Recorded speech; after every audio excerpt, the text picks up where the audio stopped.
Hey guys, we're heading into the last bit of December, and I was asked by one of my subscribers, who I'm very grateful to talk about my thoughts on the presidential election. So, yeah, I'll go ahead and do that. I don't know how much new information I'll be able to give on this video, just because, like, I've already said in the past, I've spoken a little bit about, like, who I voted for and why, and those sorts of things. But this is the second presidential election where I was old enough to vote, and also the second presidential election where I was not living in the United States during the um, campaign. So it's sort of interesting having that perspective, growing up and seeing elections like happen in your backyard, if that makes sense, and then watching the election unfold from a different country. It gives you kind of a different perspective. So just a little bit of background. Throughout the primaries, I was a strong Bernie supporter. He's the only candidate that I've ever donated to. He's the only politician who I've ever given any sort of money to, actually, in the form of campaign donations and that. I was not a fan of Hillary. I was upset but not surprised when she ended up getting the nomination over Bernie. And then, yeah, I struggled with, going through the whole general election. I really struggled with whether or not I was going to vote for Hillary or if I was going to just stick with Bernie. I was not going to vote for Trump. I mean, I considered, just because I'm an independent and I want to give everybody a fair shot, I did consider voting for Trump in the first debate of the Republican primary. I mean, at the very beginning, I went in with as open a mind as I could have, given the circumstances, me being a liberal, left-leaning independent. But yeah, I gave all the Republicans a chance to sort of persuade me, and none of them did, and Trump certainly didn't, and I really didn't want him to win. About a month or so before the general election took place, I was pretty certain that Hillary was going to win.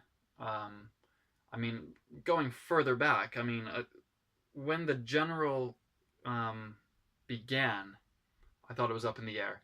And then I sort of started thinking Hillary would win. And then in the last couple of weeks leading up to the election, leading up to the vote, I thought Trump was going to win.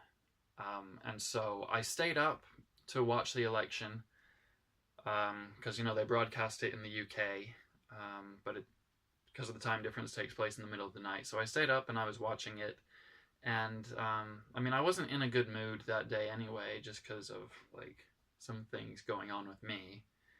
I was grumpy. I was tired. When I saw that Trump had won a few of the early sort of states that were up in the air, I just went to bed. Because I was tired, but because I felt like, because he had won a few key states that were up in the air, I thought, well, it'll probably be Trump, but I'm too tired anyway. I couldn't manage. I'm not as young as I used to be. So no, I had to go to bed. And yeah, I woke up the next morning and I got on my phone. The very first thing I did was get on my phone. And I had a text from one of my friends that I know from the UK here. And the text just said, "I'm so sorry." And so that's when I knew. I was like, okay, I'm pretty sure that means Trump has won. So yeah, I looked online, confirmed it, and I was annoyed, and I was embarrassed, and I was ashamed. I've felt like the last year and a half, coming up to 2 years, I've been on just an apology tour. I'm the only American that a lot of people here have met or know. Um, and so I've been getting asked a lot during this campaign cycle, about my thoughts, and I've taken a lot of insults as well, just because we've had. I mean, it's just like the people that I know in Britain, they just don't understand. I sort of understand because I grew up in America, and I sort of get how someone like Trump could rise to power, but I mean, people in Britain are just confused by it. They don't get how someone like Trump could reach out and take power like that. So, I mean, I've had a lot of conversations with people about politics and American society and the way that elections work and things like that. So I'm not looking forward to another 4 years of having those sorts of conversations. Um, but I guess that's where we're at. Um, in regards to the Electoral College, they vote today, actually, don't they? I've been following that relatively closely. I haven't been glued to the news or anything like that, but I mean, I know that there are a few electors that have said that they don't want to vote for Trump, and there are whispers that there are more that might not vote for him. Trump will be president because first of all, I don't think that enough electors would flip, and I don't think if enough did, that enough would flip to Hillary to give her enough to become president. So then it would go to Congress, right? Is it the House that votes? I think it's the House. I could be wrong on that. It might be both. It might be Senate and House. I'm not totally sure. But it goes to Congress, who's Republican majority. I mean, they would probably just confirm Trump anyway. I don't see anything happening other than that. I don't like the Electoral College, but I think you could make a case that it was set up for a situation just like this. But I don't know. I don't think anything will happen. Really, what I think will happen is I think Trump will be confirmed.